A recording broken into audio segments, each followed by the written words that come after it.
Hey everybody, Chuck Brennan here on a special day, a big segment right here on the set of Badlands Weekly, and I brought the A-Team today because we need to break down what just happened. This has been nothing shy of a miracle that we've pulled off 23 major events in this region, the coolest concert venue in the country, and we all have really cool things to say about what happened. We brought in some major acts with Kiss and Disturbed and Megadeth and kicking things off with our own hairball. There's so much that has happened that we just wanted to talk about this and break this stuff down and share with you some of our behind-the-scenes experience. Crash, this is crazy. It was. I mean, there was a special moment each and every week, but how can you miss on Kiss? I mean, that was our crown jewel, really, to see him in this environment, an acoustic show, full house, and then through you getting a chance to spend an hour with Gene and Paul live on our show that morning. That was unprecedented. And then Rival Sons. I mean, come on. That was the birth of Led Zeppelin and the Doors mixed into one night. It was incredible. People are still buzzing about the Rival Sons. We're looking forward to hopefully having them back soon. Well, that concert was unbelievable. That's one of my favorite of the whole series was Rival Sons. Their enthusiasm, they were backstage, they're all fired up. I mean, they couldn't wait to hit that stage because they're just coming off of the first night with Black Sabbath and then they're moving on. But Miley, the drummer, went over to the gun range. We always let the guys go over and shoot some guns at the gun range, and he was like a kid in a candy store. It was unbelievable. He was so fired up all day, he kept talking about it, and I heard from the camera crew that's traveling with him that he wore his sweatshirt, Badlands sweatshirt, on the entire tour. He wouldn't take it off, his hoodie. It's great stuff. And that was a new band that we kind of broke on K-Bad. Yeah, and lit them up, and it was one of the more exciting things. We all knew they were great, but the region hadn't heard of them. So you did a great job of getting them up. Hey, believe me, people are still blown away by what we saw that night. Can't wait to get them back. In fact, they've got a new album out as we're shooting this right now, and hoping, boss, to get Rival Sons back sooner rather than later. We're working on it. And Ron, it's amazing that we're talking about a band like the Rival Sons when we've had all these huge bands here, and they stuck out so much. But what are some of your favorites? Well, you know, for me, the concert that really blew me away was Night Ranger. I mean, I've seen them 100 times or more. I've toured with them around the world, and they're not mailing it in. They're always delivering the goods, but there's something about this venue that brings out the best in these artists. Queensryche, Kicks. I've done a ton of tour dates with these guys. I've seen them everywhere, but there's something about seeing them at Badlands that just makes it a really special occasion. And it's funny, too, when these bands come in, they're like, now Ron Keel's really here? I thought you were just like talking about it. Like, no, he's here every day. He's on the radio, and everybody's got stories and they about touring. all came up to me after this and said, man, you got a really good gig here. You know? Well, I think one of the things that makes everybody so excited about playing here is the way, number one, the way they get treated by us. Sure. It's musicians taking care of musicians, plus just all the cool things that are going on with the place. They're blown away by the venue itself. They are.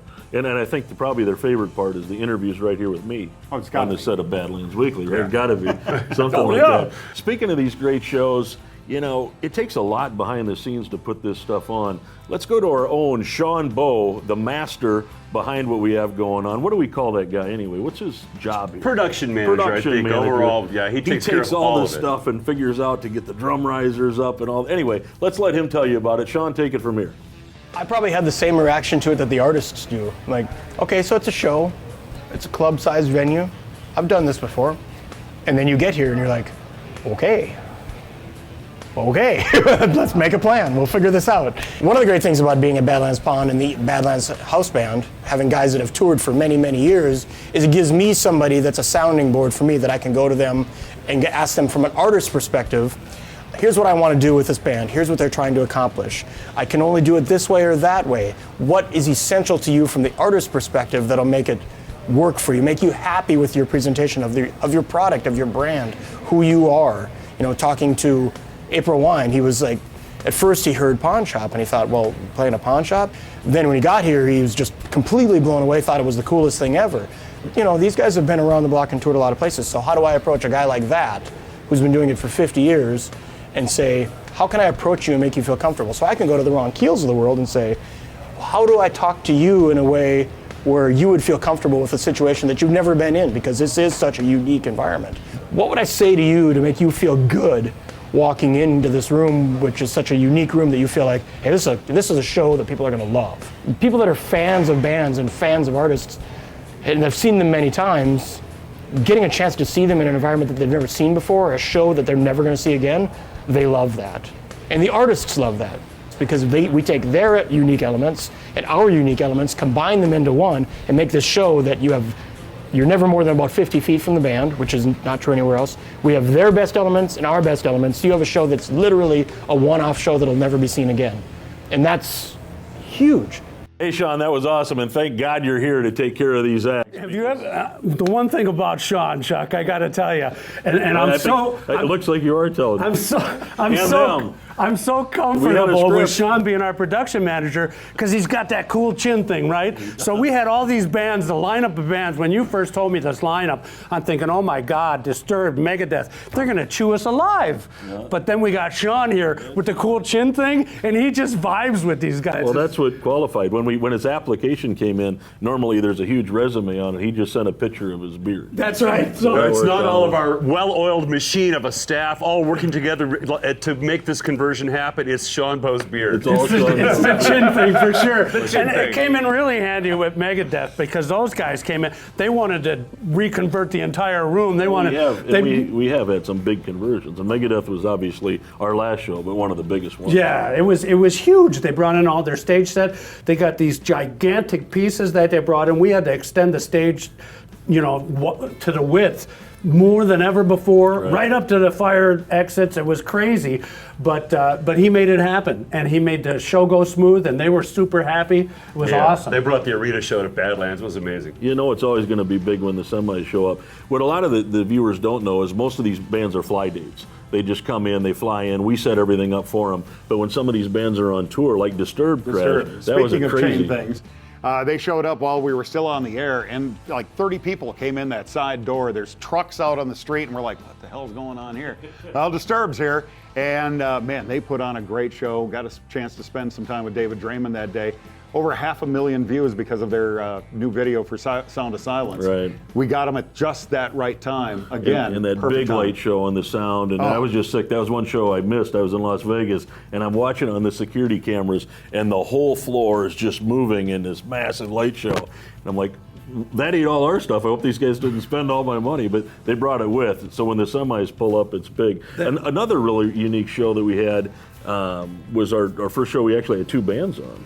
The Kicks and Rhino Bucket gig. Yeah, we were right. apprehensive about how that would work with a switch over with an early start time because the concerts were on Thursday nights. We're trying to get done early so people could get to work the next day. So we tried it with two bands. It was fantastic because we've got that well-oiled machine of a crew that gets them on and off quickly. And also the video screen keeps people entertained during the intermission. Yeah, and that was our first show with two bands. All of our shows have been one band because we did want to have an evening with, and our stage is just so close to the people that we didn't want to do that. But because of that show, we're actually going to change it up. We're going to move some more shows to Saturday nights instead of Thursdays and welcome a couple bands in. We definitely had the capacity to do it, and that turned out great. That was a good show. What people don't understand is the room was built for everybody to be able to see that band from 60 feet at the most or something like that. The furthest away. And so it's very difficult on the sides of the stage to move bands on and off because we've got people right there. So they can see these people and almost touch them.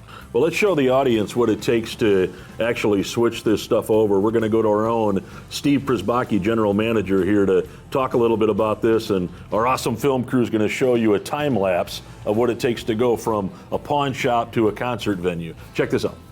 What it really takes is a team effort. Everybody coordinating their movements to get everything off the floor and get the stage set up and everything prepped and ready for the bands to come on. It's when we first began doing this, it took us almost 2 hours the first time we did it. And once everybody learned where they needed to be and what they needed to do, we got it down to right about 20 minutes. We have little hiding places for everything all over the facility. I never figured that we could get it done in 20 minutes. On the outside, I was thinking, half hour, 45 minutes to get the floor cleared. But again, with such a great team and everybody that a combined effort from all the departments and everybody in the building. Everybody has their own little thing that they need to take care of, and they jump right in, and we all know what we need to do and make it happen. It's kind of funny when they walk into the facility the first time and they look at, it might be 1 o'clock in the afternoon and we have a full-blown pawn shop going down here in our retail store, and they think, how on earth is this ever going to be a concert venue? We do our thing, get it out, and everyone's blown away.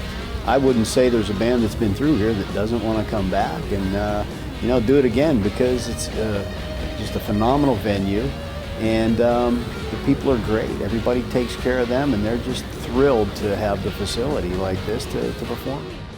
Now that is a conversion, guys, and thanks, Steve, by the way. But when we first started, we thought it was going to take 2.5 hours, and that's another reason we did these shows on Thursday night, and we shut the pawn shop down early. We have it down to literally under 40 minutes. Can you believe it, to move all that stuff? And the fan experience. Crash, you've been here a long time. I have. I've been in this market for 20 years, and I've never seen fans so comfortable in a building, a brand new one at that. I've gone to other new openings, and man, people come in here and they feel like they're at home, and that's why they keep coming back. Right. And Ron, they'll you've toured wander the world. around the How does this building. compare to around the world? You've been everywhere on Well, tour. there are certain venues that you'll never forget playing. The Majestic Theater in San Antonio, Hammerjacks in Baltimore, legendary venues. We played arenas, and they kind of blur into one. You don't remember one from the other. Madison Square Garden, of course, but nobody's ever going to forget playing at Badlands. And I don't think any of these fans or audience members are going to ever forget the shows they've witnessed at Badlands. It's going to be a memorable occasion for the rest of their lives. No doubt. And the artists, a lot of times they come in and they're concerned because of this smaller venue of security and things like that. They're going to be safe. I mean, the guys from Disturbed have their own security crew that Right. comes Some in, of them. and then they had meetings with our security people. And Yeah, and that's a big thing. Yeah, you got to keep the fans secure, the band secure. It's crazy times, and you don't want anything bad to happen. And our security team here is beyond belief. And the best part about them, I think, is that it's not an overpowering security presence. They're having people have fun. It's more of a concierge type vibe, for the lack of a better term. Anyway, Rod Axum, our security manager. Rod, why don't you tell them what it takes to get the venue secure so people in the bands can have a good time here at Badlands?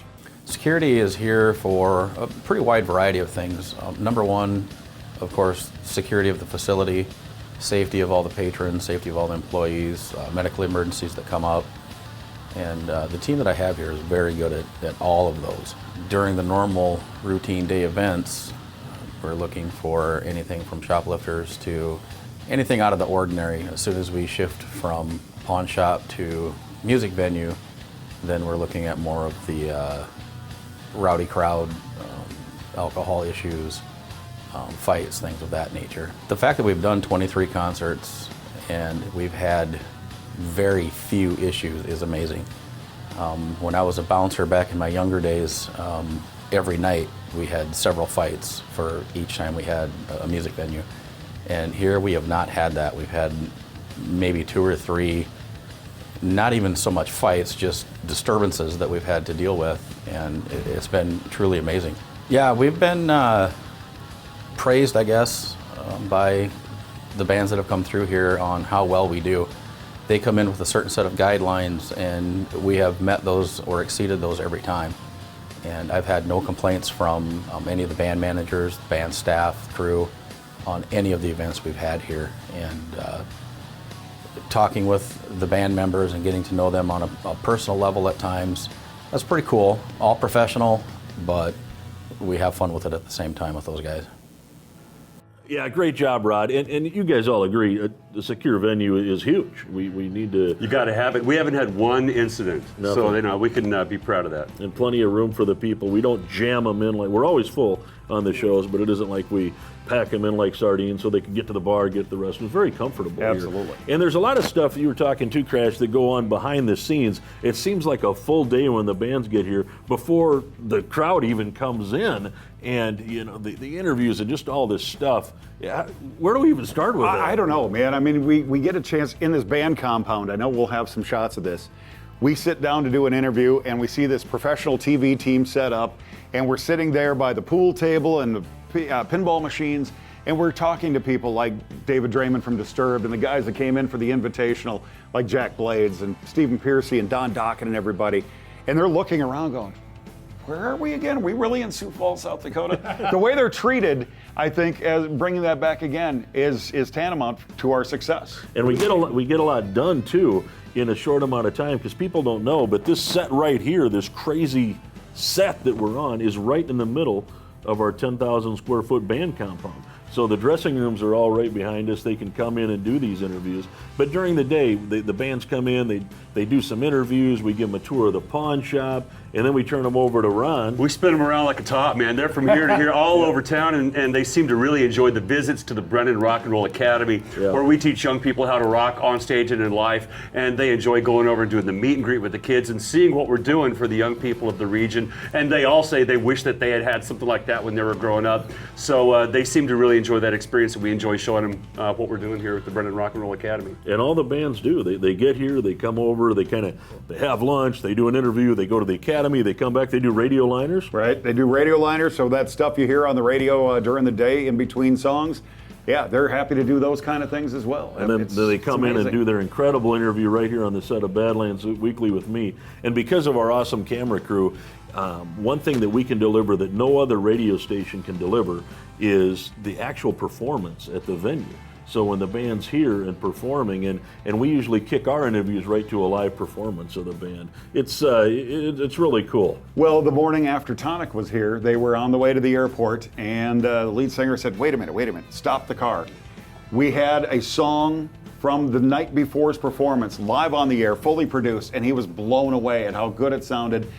So yeah, Emerson Hart, firm supporter of everything we're doing here as well. And that show, Soundcheck, went so well, Shane, that we went live 90 minutes for the whole show. Right. Oh, it was incredible. It was crazy. We got a full house in here. We couldn't get one more person in, so we flipped the switch, and the radio station broadcast the whole show live. Wasn't the first time we did that. We did that for a few of our shows.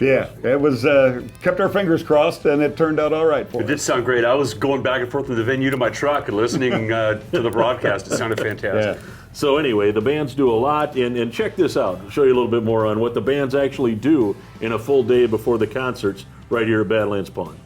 So bringing a band into the compound is a dressing room like no other.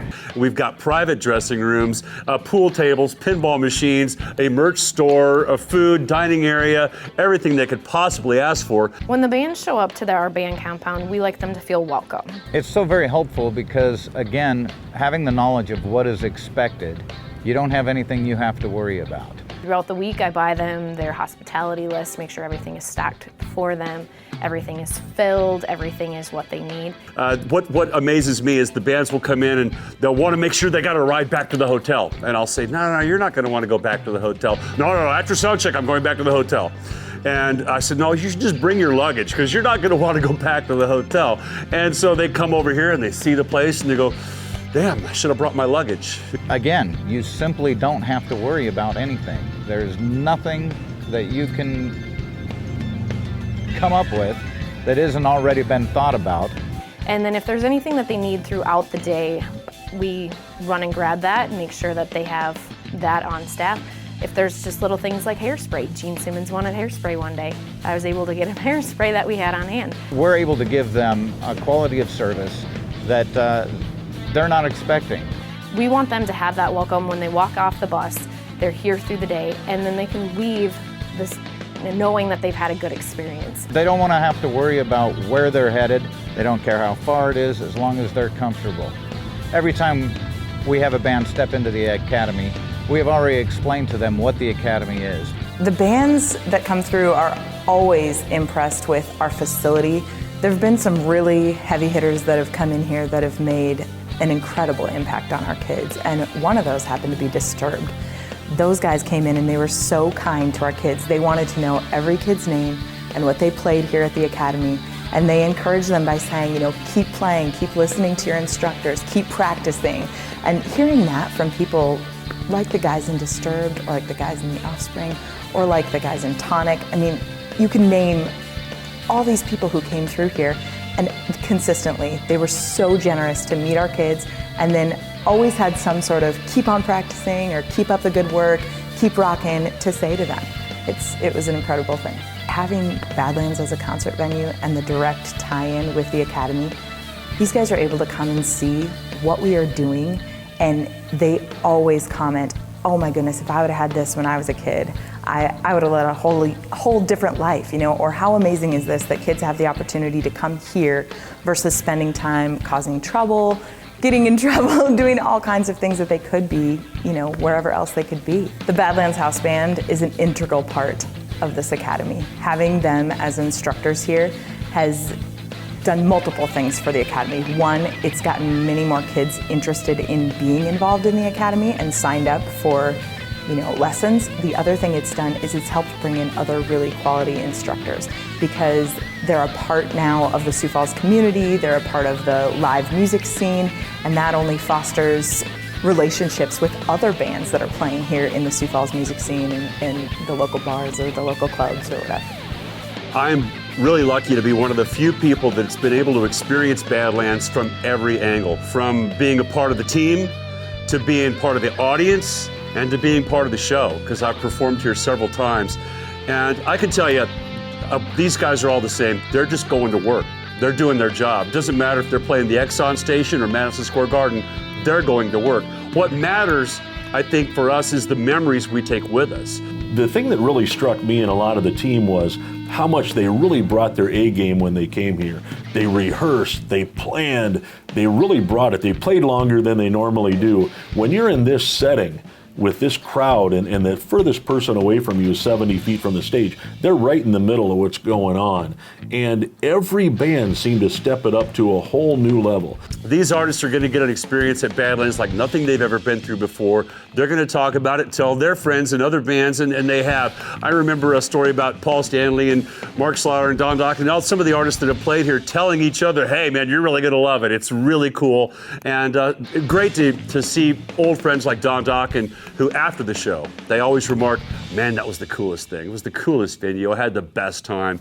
And to get that experience, as I said, we only reflect on it after the gig. Before the show, we're going to work. After the show, we've got a memory that's going to last a lifetime.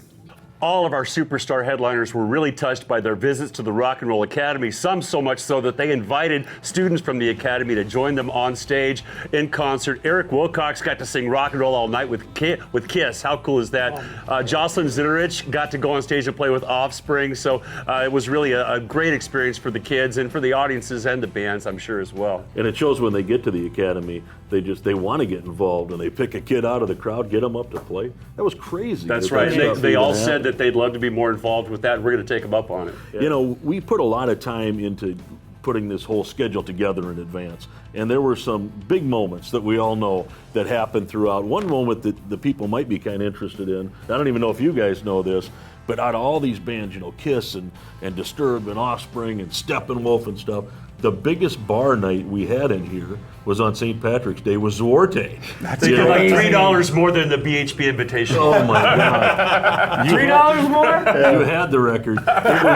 It was just crazy, and it was just back to that old street dance fun, and those guys did so many shows. It was like old home week and family, and having those guys in. And what a night, St. Patrick's Day. We painted the place green. It was a great show. And I think a lot of people knew we were going to do these rock shows. Well, we announced them so far in advance. It was the curveballs, though, that really got people. I mean, True. we did a country show. We did Justin Moore back in March.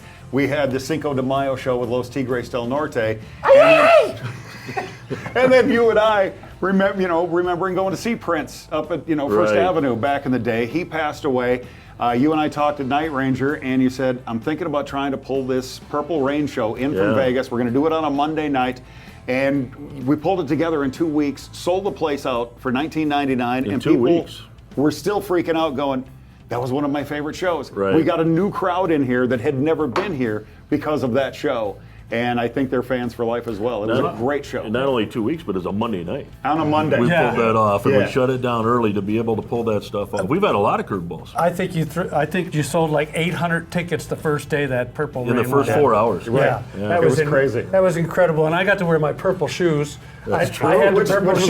For all of us. I didn't have anything. When am I going to wear these? That gave me a great opportunity, right? Well, one thing's for sure, that everybody out there knew that we were going to have some loud metal concerts, right? And Accept was by far the loudest and probably the most enthusiastic. Those guys were on fire, man. They came in all day long. They're just metal, metal. Every single photo op they did, they all of them shouted metal.